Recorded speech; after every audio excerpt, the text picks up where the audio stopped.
പിണറായി വിജയൻ സർക്കാർ കേരളത്തിൽ അധികാരത്തിൽ വന്നതു മുതൽ പിൻവാതിൽ നിയമനങ്ങൾ, ഇഷ്ടക്കാർക്ക് ടെൻഡർ ഇല്ലാത്ത കരാറുകൾ തുടങ്ങിയ സ്വജനപക്ഷപാതപരമായ നടപടികൾ പതിവാണെന്ന ആരോപണം ശക്തമാണ്. ഈ ആരോപണങ്ങളെ ശരിവെക്കുന്ന തരത്തിൽ നിയമസഭാ തിരഞ്ഞെടുപ്പിന് മുന്നോടിയായി സംസ്ഥാന വ്യാപകമായി നടത്തുന്ന നവകേരള ക്ഷേമ സർവേയുടെ മറവിൽ CPM പാർട്ടി പ്രവർത്തകരെയും അനുഭാവികളെയും വോളണ്ടിയർമാരായി നിയമിക്കാൻ സർക്കാർ ഖജനാവിൽ നിന്നും കോടികൾ ചെലവഴിക്കുന്നുവെന്ന വിവാദം കേരള രാഷ്ട്രീയത്തിൽ കൊടുങ്കാറ്റായി മാറിയിരിക്കുകയാണ്. ജനങ്ങളുടെ നികുതിപ്പണം രാഷ്ട്രീയ ലക്ഷ്യങ്ങൾക്കായി ദുരുപയോഗം ചെയ്യാനുള്ള ഈ നീക്കം ഭരണപരമായ ധാർമ്മികതയുടെ അടിത്തറയെ തന്നെ ചോദ്യം ചെയ്യുന്നു. സർക്കാരിനെ സംബന്ധിച്ച് ജനഹിതം അറിയാനും വികസനക്ഷേമ പ്രവർത്തനങ്ങളെക്കുറിച്ചുള്ള അഭിപ്രായങ്ങൾ സ്വരൂപിക്കാനുമാണ് സർവേ ലക്ഷ്യമിടുന്നതെന്നാണ് മുഖ്യമന്ത്രി പിണറായി വിജയൻ പ്രഖ്യാപിച്ചത്. 80 ലക്ഷം വീടുകളിൽ കോളേജ് വിദ്യാർത്ഥികൾ അടക്കമുള്ള വോളണ്ടിയർമാർ വിവരശേഖരണം നടത്തുമെന്നാണ് അദ്ദേഹം അറിയിച്ചത്.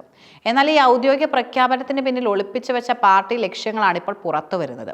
സർവേയുടെ യഥാർത്ഥ ലക്ഷ്യം ജനങ്ങളെ കേൾക്കുക എന്നതിലുപരി വരാനിരിക്കുന്ന തിരഞ്ഞെടുപ്പുകൾക്കായി പ്രത്യേകിച്ച് മൂന്നാം ഇടതുപക്ഷ സർക്കാരിനായുള്ള പ്രകടന പത്രികയിലേക്ക് അടക്കമുള്ള സമഗ്ര ഡേറ്റാ ശേഖരം നടത്തുക എന്നതാണ്. ഒരു വാർഡ് തലത്തിൽ ജനങ്ങളുടെ കൃത്യമായ ആവശ്യങ്ങൾ, സർക്കാരിനോടുള്ള മനോഭാവം, വോട്ട് സാധ്യതകൾ എന്നിവയെക്കുറിച്ചുള്ള പാർട്ടിക്ക് മാത്രം ഉപയോഗിക്കാൻ കഴിയുന്ന ഡേറ്റാ ബാങ്ക് സൃഷ്ടിക്കുകയാണ് ലക്ഷ്യം. ഈ രാഷ്ട്രീയ ലക്ഷ്യങ്ങൾ പൂർത്തീകരിക്കുന്നതിനായി സർക്കാർ ഖജനാവിൽ നിന്ന് ഇതിനോടകം 20 കോടി രൂപ അനുവദിച്ചിട്ടുണ്ട്.